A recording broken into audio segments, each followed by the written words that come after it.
জুয়েল ভাই, জনবহুল দেশের তালিকায় ঢাকা হচ্ছে দ্বিতীয়। আমাদের তো যে পরিমাণ ভূমিকম্প হইতেছে, সবার আগে ঢাকা ধ্বংস হবে।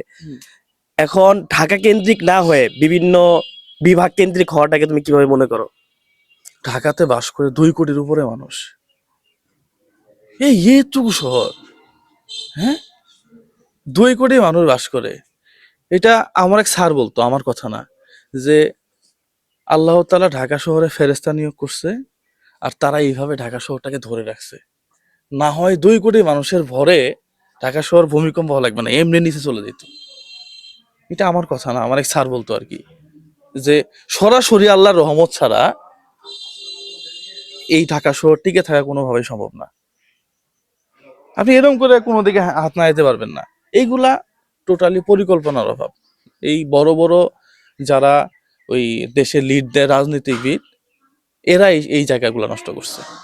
এরা চাইলে অনেক কিছু করতে পারতো, কিন্তু এটা না করে ওই একটা জায়গাতেই যত ধরনের ফ্যাক্টরি, যত ধরনের কলকারখানা সবকিছু দিয়ে ঢাকাটারে একেবারে বাসের অযোগ্য করে ফেলছে।